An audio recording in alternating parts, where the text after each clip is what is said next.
للہ رب العالمین والصلاة والسلام علی سید المرسلین اما بعد فاعوذ باللہ من الشیطان الرجیم بسم اللہ الرحمن الرحیم الصلاة والسلام علیک یا رسول اللہ وعلی آلک واصحابک یا حبیب اللہ الصلاة والسلام علیک یا نبی اللہ وعلی آلک واصحابک یا نور اللہ۔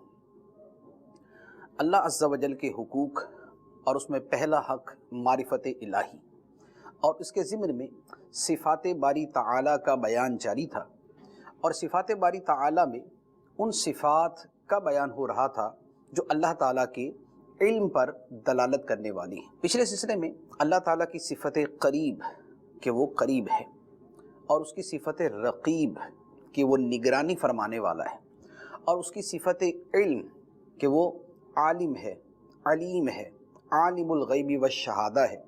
ان تین صفات کے اوپر ہم نے بڑی تفصیل کے ساتھ کلام کیا تھا۔ آج چند مزید صفات کے اوپر گفتگو کریں گے۔ اللہ تعالیٰ کی صفت ہے کہ وہ اللطیف ہے، لام طا یا فا۔ لطیف کا مطلب ہے باریک بین، یعنی باریک سے باریک شے کو جاننے والا۔ اللہ تعالیٰ ہر شے کی جو انتہا درجے کی باریکی ہے اور جو تفصیل ہے اور جو اس میں دقائق ہیں اور جو اس کے اندر گہرائی ہے، ڈیپتھ ہے، اللہ تبارک و تعالیٰ اس سب کو جاننے والا ہے۔ اور بلا شک و شبہ اللہ تبارک و تعالیٰ کی یہ صفت ہے۔ اللہ تعالیٰ قرآن پاک کے اندر ارشاد فرماتا ہے الا یعلم من خلق وہو اللطیف الخبیر، کیا وہ نہیں جانتا جس نے پیدا کیا اور وہی باریک بین خبر رکھنے والا ہے۔ یہاں پر جو ایک اس کا کمبینیشن ہے آیت مبارکہ کے الفاظ کا اور اس کے بعد جو اللہ تعالیٰ کی صفت بیان کی گئی ہے، اس کی گہرائی کے اندر جائیں تو آپ یقین کیجئے کہ آپ کو ایک بڑا لطف آئے گا اللہ تعالیٰ کی اس صفت کا معنی و مفہوم سمجھنے کے اندر۔ وہ کیا ہے کہ اللہ تعالیٰ نے فرمایا الا یعلم من خلق، کیا وہ ہستی نہیں جانتی جس نے پیدا کیا، جس نے بنایا ہے، اور وہی باریک بین ہے، ہر شے کی باریکیوں کو، تفصیلات کو جاننے والا ہے، خبر رکھنے والا ہے۔ لطیف جو ہے یہ اللہ تعالیٰ کی صفت، خبیر اللہ تعالیٰ کی صفت، اور جو پہلا جملہ ہے الا یعلم من خلق، یہ اس کی دلیل ہے۔ اس کو اگر دوسرے الفاظ کے اندر ہم کہیں تو ہم یوں کہہ سکتے ہیں کہ اللہ تعالیٰ ہر شے کی باریکی کو جاننے والا ہے، یہ ایک دعویٰ ہے۔ اللہ تعالیٰ خبر رکھنے والا ہے، یہ ایک دعویٰ ہے۔ اس کی دلیل کیا ہے؟ تو اللہ تعالیٰ نے فرمایا اس کی دلیل ہے اللہ تعالیٰ کا مخلوق کو بنانا، کیونکہ جس نے بنایا ہے تو یہ ہو نہیں سکتا کہ وہ اس کی تفصیل نہ جانتا ہو۔ جس نے بنایا ہے وہ ایچ اینڈ ایوری تھنگ اور ایوری ڈیٹیل اور مائنیوٹ ڈیٹیل بنانے والا جو ہے وہ جانتا ہے۔ اب اس کو آپ دوسرے انداز میں اگر آپ سمجھنا چاہیں تو آپ اس کی جو مرضی مثال لے لیں۔ مثال کے طور پہ ایک پیچیدہ مشین ہوتی ہے، ہم اگر سمپل سی مشین سے شروع کریں کہ مثال کے طور پہ ایک رسٹ واچ ہے، ایک گھڑی ہے یا ایک کلاک ہے، کلاک کا بنانے والا وہ اس کے تمام سسٹم کو لازمی طور پہ جانتا ہوگا، کیونکہ ایسا ہو نہیں سکتا کہ وہ اس کو جانتا نہیں اور اس نے بنا دیا۔ اس کو پتا ہے کہ اس نے کتنی سوئیاں لگائیں، اس نے کتنا اس کے اندر ڈسٹینس رکھا، اس نے اس کے گھمانے کے لیے اس میں کس طرح سسٹم انسٹال کیا، اس نے اس کو کرنٹ دینے کے لیے کیا طریقہ کار اختیار کیا، کتنے اجزاء استعمال کیے، کیا کیا اشیاء اس کے اندر استعمال ہوئی، تو اس تمام تفصیل کو جانتا ہے۔ کیونکہ اس کے بغیر جو ہے بغیر جانے بنانے کا سوال ہی پیدا نہیں ہوتا، جب باقاعدہ ایک منظم انداز کے اندر ہے۔ اچھا، اسی طرح ایک بہت کمپلیکیٹڈ قسم کی بلڈنگ ہو، ایک انجینئر ایک بلڈنگ بناتا ہے، اس بلڈنگ کے اندر رنگ برنگی ٹیکنیک استعمال کی جاتی ہے، اس میں اسپیس بھی ہے، اس میں وایا بھی ہے، اس میں ڈیپتھ بھی ہے، اس میں وڈتھ بھی ہے، اس میں ہائٹ بھی ہے، اس کے اندر کنکریٹ بھی ہے، اس کے اندر سریا بھی ہے، سیمنٹ بھی ہے، اس کے اندر مختلف چیزوں کا استعمال بھی ہے، اس کے اندر بہت ساری جو ہے وہ وائرنگ ہے، کیبل سسٹم ہے، جو کچھ کیا ہے، کیا یہ ممکن ہے کہ انجینئر کو نہ پتا ہو جو بنانے والا ہے؟ لازمی بات ہے کہ انجینئر کو تمام تر چیزوں کا پتہ ہوگا. اس کو پتہ ہے کہ میں نے کتنا فاصلہ رکھا، میں نے کتنی ہائٹ دی ہے، میں نے کیا شے استعمال کی ہے، میں نے اس کے پوائنٹس کہاں پر دیے ہیں، میں نے اس کے اندر بجلی کا سسٹم کیسے رکھا، میں نے گیس کا جو ہے وہ کنسیلڈ سسٹم اس کے اندر کیسے رکھا، بجلی کا کنسیلڈ سسٹم کیسے رکھا، میں نے پانی کا سسٹم کیسے رکھا، پانی کی لائنیں کدھر سے کدھر جاتی ہیں، کہاں سے اٹیچ ہوتی ہیں، مین وال کہاں رکھا گیا ہے، گیزر کے لیے میں نے کون سی لائن دی ہے، اس کے پوائنٹس کہاں پر رکھے ہیں، اور آپس کے اندر ان کا کنٹراسٹ کہاں ہوگا کہاں نہیں ہوگا. ایک انجینئر ان تمام چیزوں کی ڈیٹیل پہلے ایک نقشے کے اوپر بناتا ہے، اس پہ غور کرتا ہے، اس کی تفصیلات کرتا ہے، اس کے ایک ایک چیز کو سمجھتا ہے، پھر اس کے بعد اس کو امپلیمنٹ کرتا ہے. ایک کھلونا بنایا جاتا ہے، اس کھلونے کے اندر مثال کے طور پہ اس کے اندر آواز بھی ہے، اس کھلونے کے اندر حرکت بھی ہے، وہ کھلونا جو ہے وہ ہلتا بھی ہے، وہ چلتا بھی ہے، یا وہ ڈانس بھی کرتا ہے، یا وہ کچھ رنگ برنگی آوازیں نکالتا ہے، وہ آنکھیں بھی بند کرتا ہے، وہ پلکیں بھی جھپکاتا ہے. یہ ہو نہیں سکتا کہ جس نے وہ کھلونا بنایا ہو اس کو یہ پتہ ہی نہ ہو کہ یہ ہوا کیا، کیونکہ بنانے والے نے ہی تو ساری چیزیں اس کے اندر رکھی. اسی نے تو اس کے اندر آواز کا سسٹم رکھا، حرکت کا سسٹم رکھا، اس کے اندر وہ طریقہ رکھا جس سے اس کے بازو حرکت کرے، پلکیں جھپکے، آواز آئے، ساؤنڈ ہو، وہ جو ہے وہ موومنٹ کرے، وہ ڈانس کرنا ہے تو وہ ڈانس کرے. تو یہ بنانے والا جو ہے وہ اس کے اندر یہ چیزیں رکھے گا تو وہ شے بنے گی. تو جو بنانے والا ہوگا اس کو ساری تفصیل کا پتہ ہوگا. یہ آپ چھوٹی سی مثالوں سے لے کے آپ بڑی سے بڑی مشینوں تک چلے جائیں. جس بندے نے ہوائی جہاز بنایا تھا، ایروپلین بنایا تھا، آپ غور کریں کہ کیا اس کو نہیں پتا تھا کہ اس نے کیا کیا کیا؟ اس کو پتا تھا کہ اس نے بیٹھنے کی جگہ، اس نے سسٹم، اس نے اڑنے کا جو اس کے اندر پاور رکھی ہے، وہ کیا کیا اس کے اندر اس نے کیا. تو اللہ تبارک و تعالی فرماتا ہے الا یعلم من خلق، کہ کائنات کو پیدا کرنے والا تو اللہ رب العالمین ہے، خالق وہ ہے. تو کیا جو بنانے والا ہے، جو پیدا کرنے والا ہے، کیا وہ نہیں جانتا؟ وَهُوَ اللَّطِيفُ الْخَبِيرُ، اور وہی باریکیوں کو جاننے والا، خبر رکھنے والا ہے. اچھا، پھر یہاں پر ایک اور بات کی میں وضاحت کروں کہ یہ جو میں نے بنانے کے حوالے سے مثالیں میں نے بیان کی ہیں کہ انجینئر ہے، یا کوئی ٹوائے بنانے والا ہے، بلڈنگ بنانے والا ہے، مشین بنانے والا ہے، یا کوئی اور چیز بنانے والا ہے، ان سب کے علم کے اندر اور اللہ تبارک و تعالیٰ کے علم کے اندر خربوں فرق ہے. یہ تو جسٹ ایک سمجھانے کے لیے مثال بیان کی ہے کہ ایسا ہو نہیں سکتا کہ بغیر جانے کوئی شے بنا دی جائے. تو اللہ تبارک و تعالیٰ نے جو ساری کائنات کو اور تمام انسانوں کو اور تمام مخلوقات کو بنایا، تو ان کی جو تفصیل ہے، جو باریکیاں ہیں، جو کمپلیکیشنز ہیں، جو ان میں سسٹمز ہیں، جو ان کے اندر پروگرامز چل رہے ہیں، جو ان کے اندر حرکت سکنت جو کچھ بھی ہے، اللہ تبارک و تعالیٰ ان سب کی مکمل لامتناہی تفصیلات کو جانتا ہے. اب ایک انسان کے اندر کیا کیا ہے، آپ غور کریں کہ ایک انسان میں اللہ تعالیٰ نے جو کچھ رکھا ہے، آدم علیہ السلام سے لے کر آج تک جتنے سائنسدان گزرے، جتنے طبیب گزرے، جتنے ماہر نفسیات گزرے، جتنے باقی جو ہے وہ شعبوں کے ماہرین گزرے، وہ تمام کے تمام ریسرچ کیے جا رہے، لیکن ابھی طرح انسان کو پوری طرح سمجھے نہیں. یہ حقیقت ہے کہ انسان کو پوری طرح سمجھے نہیں ہے. آپ دیکھ لیں نفسیات دان جو ہیں وہ انسانی نفسیات کے اوپر کتنے انہوں نے کام کیے. مغرب کے نفسیات دان، مشرق کے نفسیات دان، شرق و غرب کے ماہرین نفسیات، سائیکالوجسٹ، سائیکاٹرسٹ، کتنی ریسرچ کر چکے، کتنی گہرائی میں اتر چکے، لیکن اس کے باوجود ابھی بھی صرف ایک انسان کو پوری طرح سمجھنا مشکل ہے. ایک انسان کو، ایک انسان کی سوچ میں جو چینج آتا ہے، جو اتار چڑھاؤ آتا ہے، وہ کیسے آتا ہے، کیوں آتا ہے، کیا شے اس پہ اثر انداز ہوتی ہے، ایک انسان کو بھی پوری طرح نہیں سمجھ پائے، اور دنیا بھر کے اربوں انسانوں کی نفسیات میں کیا کیا کمپلیکیشنز ہیں، اس کو تو ابھی تک کوئی جاننے کا سوچ بھی نہیں سکتا۔ یہ صرف ایک سسٹم ہے، جو سوچ کا سسٹم اللہ تعالیٰ نے بندے کے اندر رکھا ہے، وہ ایک سسٹم۔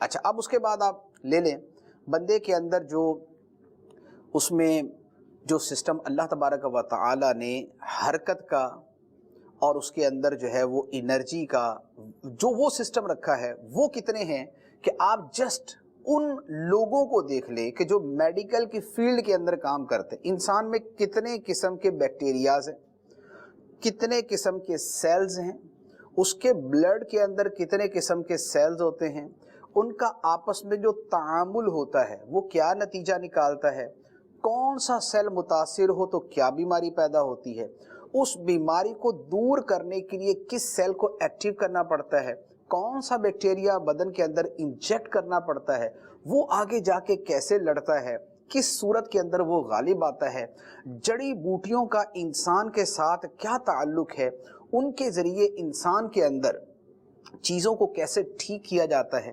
غذا کھاتے ہیں، وہ غذا ہمارے وجود کے اندر جا کر ہمارے بدن کا حصہ کیسے بنتی ہے۔ مثال کے طور پہ ہم نے سبزی کھائی، ہم نے گوشت کھایا، وہ گوشت ہمارے بدن کے اندر جا کر وہ خون بھی بناتا ہے، وہ ہمارے اندر ہمارے گوشت میں اضافے کا سبب بھی بنتا ہے، وہ ہماری ہڈیوں کو بھی کیلشیم دیتا ہے، وہ ہمارے جو ہے باقی بدن کو نہ جانے کون کون سی چیزیں دیتا ہے۔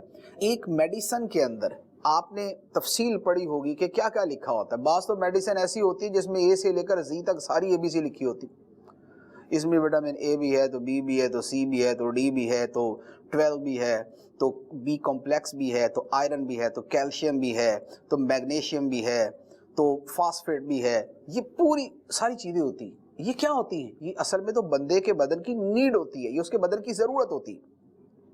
تو اللہ تعالیٰ نے ایک انسان کے اندر کتنا اس کے اندر کیلشیم رکھا ہے، کتنا آئرن ہے، کتنا پانی ہے، کتنی ہڈی ہے، کتنا گوشت ہے، کتنے وٹامنز ہیں، کیا ان کا آپس کے اندر تناسب ہے، یہ اللہ تعالیٰ نے اس قدر خوبصورت انداز کے اندر رکھا ہے کہ سبحان اللہ۔ اور پھر یہ تو صرف جو ہے یہ ان غذائیت کے اعتبار سے جو چیزیں ہیں یہ ان کے اعتبار سے ہے۔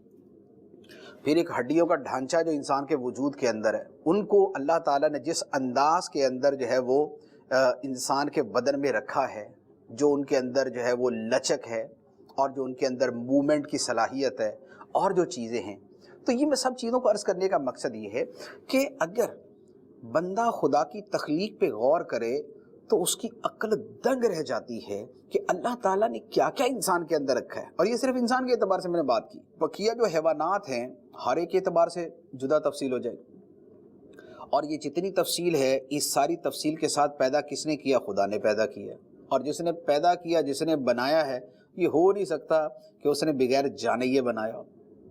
تو اللہ تعالیٰ جانتا ہے کہ اس نے اپنے مخلوق کے اندر کیا کیا چیزیں رکھی ہیں، اور وہ یہ شے ہے جو یہاں پر بیان فرمائی گئی، الا یعلم من خلق وہو اللطیف الخبیر، کیا وہ نہیں جانتا جس نے پیدا کیا ہے، اور وہی تو ہر باریکی کو جاننے والا، خبر رکھنے والا ہے۔ تو یہ اس لفظ کا جو ہے وہ ایک معنی ہے۔ اچھا، اسی لفظ کا ایک دوسرا معنی بھی ہے، لطیف کا ایک دوسرا معنی ہے مہربان۔ اللہ بندوں پر بڑا مہربان ہے، جسے چاہے بے حساب رزق عطا فرماتا ہے۔ تو یہاں پر جو لطیف کا لفظ ہے وہ مہربان کے معنی میں ہے۔ اچھا، اس کی مہربانی کا تعلق بھی اس کے اس باریک بینی کے ساتھ ہے، اس تفصیلات کو جاننے کے ساتھ کہ اللہ تعالیٰ اپنے بندوں کی ساری ضروریات کو جانتا ہے، اور اس علم کے ساتھ اللہ تعالیٰ ان بندوں کے اوپر مہربان ہے، ان کی ضروریات ان کو فراہم کرتا ہے۔ تو اللہ تعالیٰ کی یہ صفت لطیف جو ہے یہ دو معنوں کے اندر ہے، ایک تو یہ ہے کہ باریکیوں کو جاننے والا، تفصیلات کو جاننے والا، اور دوسرا ہے مہربان، لطف فرمانے والا، اپنے بندے کے اوپر لطف و کرم فرمانے والا، یہ اس صفت کا دوسرا معنی۔ اچھا، ایک اور صفت جو بہت ہی پیاری اور بہت ہی خوبصورت معنی کے اوپر مشتمل ہے وہ ہے الحفیظ، حفاظت فرمانے والا اور نگرانی فرمانے والا، نگران ہستی۔ اور حفاظت فرمانے والی ہستی۔ اللہ تبارک و تعالیٰ کی یہ بہت پیاری صفت ہے، اور یہ حفیظ اور حافظ یہ دونوں ہی الفاظ جو ہے وہ قرآن پاک کے اندر موجود ہیں۔ اللہ تعالیٰ فرماتا ہے فَاللَّهُ خَيْرٌ حَافِظًا وَهُوَ أَرْحَمُ الرَّاحِمِينَ، فرمایا تو اللہ سب سے بہترین حفاظت فرمانے والا ہے، اور وہ سارے رحم کرنے والوں سے بڑھ کے رحم کرنے والا ہے۔ سبحان اللہ، سبحان اللہ۔ دو صفات بیان فرمائی اور دونوں ہی کتنی خوبصورت ہے۔ فرمایا خیرٌ حافظا، اللہ تعالیٰ سب سے بہترین حفاظت فرمانے والا ہے، اور وہ سب سے بڑھ کر رحم کرنے والا ہے، سارے رحم کرنے والوں سے بڑھ کر رحم کرنے والا ہے۔ ارحم الراحمین، سبحان اللہ، ارحم الراحمین، اللہ تعالیٰ کی بہت ہی پیاری صفت ارحم الراحمین۔ لیکن ہمارا کلام جو ہے وہ حافظ اور حفیظ کے اوپر ہے، ارحم الراحمین والی صفت پہ ہم جو ہے وہ کلام کر چکے، یعنی رحمان پہ، رحیم پہ، ان صفات پہ ہم نے کلام کیا۔ لیکن ضمنی طور پہ ایک میں شعر کر دوں کہ ارحم الراحمین اللہ تعالیٰ کی وہ صفت ہے کہ جس کے ذریعے دعائیں قبول ہوتی ہیں، جس کے ذریعے دعائیں قبول ہوتی ہیں۔ جب اللہ تعالیٰ کی بارگاہ میں دعا کریں اور اپنا کوئی مسئلہ عرض کرنا ہے، اللہ تعالیٰ سے رحم کا سوال کرنا ہے، رحمت کا سوال کرنا ہے، تو بزرگوں نے لکھا ہے کہ 3 مرتبہ یا ارحم الراحمین کے ساتھ دعا مانگی جائے۔ اللہ تعالیٰ کی بارگاہ میں جو دعا کرنی ہے وہ یا ارحم الراحمین، یا ارحم الراحمین، یا ارحم الراحمین، یہ 3 مرتبہ یہ الفاظ کہیں پھر دعا مانگے، اللہ تعالیٰ دعا قبول فرمائے گا۔ اور اس کے بڑے خوبصورت واقعات بھی ہیں کہ جنہوں نے ان الفاظ کے ساتھ دعا مانگی، اللہ تعالیٰ نے ان کی کیسی مدد فرمائی، کیسے ان کے سوال کو پورا کیا، اور کیسے ان کی حفاظت فرمائی۔ تو اللہ تعالیٰ کی صفت ہے کہ وہ حفاظت فرمانے والا ہے۔ اچھا، اللہ تعالیٰ کی جو حفاظت فرمانے کی صفت ہے، سبحان اللہ، سبحان اللہ، اللہ تعالیٰ وہاں حفاظت فرماتا ہے کہ جہاں عقل کا تصور نہیں ہوتا کہ یہاں بندہ بچ سکتا ہے، یا بندہ بچ سکتا ہے، اللہ تعالیٰ بندے کی وہاں حفاظت فرماتا ہے، کیونکہ وہ علیم بھی ہے، خبیر بھی ہے، اور قدیر بھی ہے۔ وہ جانتا بھی ہے، وہ قدرت بھی رکھتا ہے، اور وہ حفاظت فرمانے والا بھی ہے۔ تو اللہ تعالیٰ کی جو یہ صفات ہیں، یہ بندے کے دل کے اندر بڑی امید پیدا کرتی، اور قرآن پاک کے اندر اور احادیث طیبہ کے اندر اور بزرگان دین کے واقعات کے اندر، اور ہم اپنی عام زندگی کے اندر دیکھیں تو یہ صفت جو ہے یہ بہت خوبصورت انداز کے اندر ہمارے سامنے آتی ہے۔ اب آپ دیکھیں کہ جیسے اللہ تعالیٰ حفاظت فرمانے والا، نارمل لائف کے اندر ہماری حفاظت اللہ تعالیٰ فرماتا ہے۔ دن کے اندر ہزاروں چیزیں ایسی ہوتی ہیں کہ جو نہ جانے کب بندے کی ہلاکت کا باعث بن جائے، لیکن اللہ تعالیٰ نے حفاظت فرمائی ہوئی ہے۔ اچھا، اب یہ جو عام بندوں کی حفاظت ہے، اس کے حوالے سے میں آخر میں کلام کروں گا، لیکن اس سے پہلے جو کچھ جو ہے وہ بڑے نمایاں واقعات ہیں اس حوالے سے میں وہ عرض کرتا ہوں۔ اللہ تبارک و تعالیٰ کی حفاظت فرمانے کے حوالے سے ایک بڑا ہی مشہور اور بہت ہی جو ہے وہ معروف واقعہ، وہ کیا؟ وہ ہے حضرت ابراہیم علیہ السلام کی حفاظت فرمانے کا۔ اب غور کریں کہ اللہ تعالیٰ نے ابراہیم علیہ السلام کی کیسے حفاظت فرمائی، کہ لوگوں نے جب آپ نے اپنی قوم کے بتوں کو توڑا اور لوگوں نے آپ کو پکڑ لیا، بادشاہ کے پاس پیش کیا، اور اس نے حکم دے دیا کہ ان کو آگ میں جلا دیا جائے۔ لوگوں نے آگ جلائی، ایک اللہ روشن کر دیا، بہت بڑی آگ وسیع اور اس علاقے پر پھیلی ہوئی، جس کی شدت جو ہے وہ دور دور تک پہنچ رہی تھی، اور حضرت ابراہیم علیہ السلام کو ایک منجنیق کے ذریعے، ایک مشین کے ذریعے دور سے آپ کو پھینکا گیا۔ اب حضرت ابراہیم علیہ السلام کو پھینکا کس میں گیا؟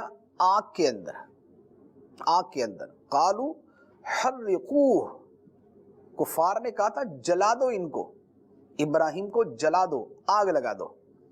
وانصروا آلہتکم، اور اپنے جھوٹے خداؤں کی مدد کرو، اپنے خداؤں کی مدد کرو۔ اس نے ان کو توڑ دیا تو بڑے جذبات کے اندر اور بڑے جو ہے وہ پیشن کے اندر اور بڑے جو ہے وہ ایک اینگر کے اندر جو ہے وہ انہوں نے حضرت ابراہیم علیہ السلام کو آگ میں ڈالا۔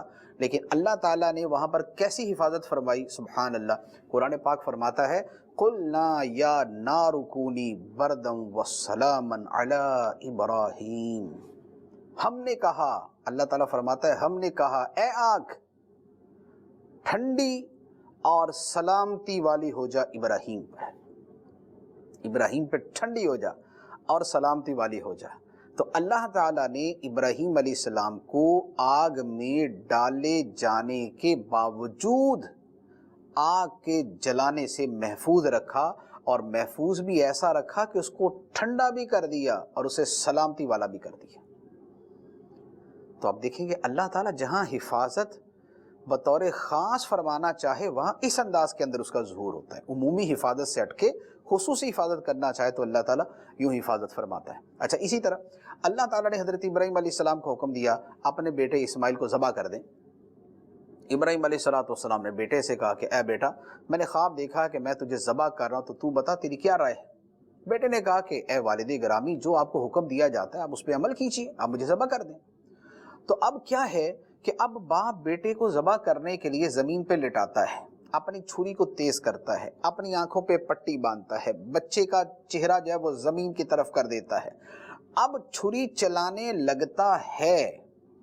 اللہ تعالیٰ فرماتا ہے فَلَمَّا أَسْلَمَا وَتَلَّهُ لِلْجَبِينِ، جب دونوں نے فرما برداری کی اور اسماعیل کو پیشانی کے بل لٹا دیا، تو اللہ تعالیٰ فرماتا ہے کہ جب ابراہیم چھری چلانے لگے تو وہاں پر پھر ہم نے اپنی شان حفیظ کا اظہار فرمایا اور ہم نے کہا وَنَادَيْنَاهُ أَن يَا إِبْرَاهِيمُ قَدْ صَدَّقْتَ الرُّؤْيَا إِنَّا كَذَلِكَ نَجْزِي الْمُحْسِنِينَ، ہم نے کہا کہ اے ابراہیم، تو نے اپنے خواب کو سچا کر دکھایا اور ہم اسی طرح محسنین کو بدلہ دیتے ہیں۔ اور اللہ تعالیٰ نے وہاں کیا کیا؟ فرمایا وَفَدَيْنَاهُ بِذِبْحٍ عَظِيمٍ، ہم نے اسماعیل کے بدلے ایک عظیم ذبیحہ فدیے میں دے دیا۔ اللہ تعالیٰ نے جنت سے جانور بھیج دیا جو اسماعیل علیہ السلام کی جگہ کے ذبح ہو گیا۔ جنت 7ویں آسمانوں سے اوپر، وہاں سے سیکنڈز کے اندر اللہ تعالیٰ نے جانور بھیجا اور وہ حضرت اسماعیل علیہ السلام کی جگہ کے ذبح ہو گیا۔ تو اب دیکھیں کہ چھری کے نیچے سے اللہ تبارک و تعالیٰ بچا لیتا ہے، چھری کے نیچے سے بچا لیتا ہے۔ اچھا، اسی طرح ایک اور بڑا خوبصورت واقعہ جو قرآن پاک میں ہے، اللہ تعالیٰ کی اسی شان حفیظ کے اوپر بڑا خوبصورت انداز میں دلالت کرتا ہے، وہ ہے حضرت موسیٰ علیہ السلام کا واقعہ۔ اچھا، اس واقعے کے اندر اتنی حیرت انگیز چیزیں ہیں کہ فرعون ایک خواب دیکھتا ہے اور اس نے وہ خواب دیکھ کر جو ہے وہ اس نے اپنے جو منجمین تھے، نجومی تھے اور تعبیر بتانے والے تھے، ان سے پوچھا کہ بھی اس کی کیا تعبیر ہے؟ تو اس کو جواب ملا کہ بھی اس کی تعبیر یہ ہے کہ بنی اسرائیل جن کو تم نے دبایا ہوا ہے، غلام بنا کے رکھا ہوا ہے، تو ان میں ایک بچہ پیدا ہوگا، وہ بچہ تمہاری سلطنت کے زوال کا باعث ہوگا، تمہاری حکومت اس کی وجہ سے ختم ہو جائے گی۔ تو فرعون کیا کہتا ہے؟ اچھا، فرعون کہتا ہے بنی اسرائیل کے بچے مار دو، جو بچہ ابھی پیدا نہیں ہوا نا، جو پیدا ہوگا اس کو قتل کر دو۔ بچوں کو قتل کرنا شروع کر دیا، جو بچہ پیدا ہو مار دیا، اور کہا کہ بچے مار دو، بچیاں چھوڑ دو، بچیوں کو چھوڑ دو کیونکہ بچیوں نے سلطنت تباہ نہیں کرنی، لیکن بچہ بڑا ہو کے مرد بنے گا، سلطنت کے لیے چیلنج ہوگا۔ تو اس نے کہا کہ بنی اسرائیل کے بچے مار دو۔ اب جب بچے مارنا شروع کیے، اب اس کے اوپر جو ہے لوگوں نے شور مچایا، تو اس نے کہا کہ ٹھیک ہے، 1 سال جو بچے پیدا ہوں وہ مار دو اور 1 سال جو چھوڑ دو۔ تو اللہ تبارک و تعالیٰ نے کیا کیا کہ موسیٰ علیہ السلام وہ ہستی تھے، وہ فرد تھے، وہ آپ وہ بچے تھے کہ جنہوں نے بڑے ہو کر فرعون کی سلطنت کو غارت کرنا تھا۔ اور موسیٰ علیہ السلام اس سال پیدا ہوئے جس سال بچوں کو قتل کرنے کا آرڈر تھا، لیکن اللہ تعالیٰ نے کیسی حفاظت فرمائی؟ اللہ تعالیٰ فرماتا ہے کہ ہم نے موسیٰ علیہ السلام کی ماں کی طرف، ان کی ماں کے دل میں یہ بات ڈالی وَأَوْحَيْنَا إِلَىٰ أُمِّ مُوسَىٰ أَنْ أَرْضِعِيهِ، ہم نے موسیٰ کی ماں کے دل میں یہ بات ڈالی کہ تو اسے دودھ پلا، اور جب تجھے خطرہ محسوس ہو کہ بھئی دشمن آئے گا اور فرعون کے ہرکارے اور سپاہی اور فوجی آئیں گے اور بچے کو پکڑ لیں گے، تو فرمایا کہ جب تمہیں یہ خطرہ محسوس ہو تو تم اسے دریا میں ڈال دینا۔ اب دیکھیں، بچے کی حفاظت کرنی ہے لیکن کرنا کیا؟ دریا میں ڈال دینا۔ اب غور کیجئے کہ حفاظت کس سے ہوتی ہے؟ دریا سے نکالنے سے یا دریا میں ڈالنے سے؟ لیکن اللہ تعالیٰ نے فرمایا کہ موسیٰ کی ماں بچے کو دریا میں ڈالنا ہے۔ تو آپ کی والدہ نے یہ کیا، جب انہیں خطرہ محسوس ہوا تو انہوں نے ایک باکس تیار کیا، باکس کے اندر موسیٰ علیہ السلام کو رکھا، بند کیا اور دریائے نیل میں ڈال دیا۔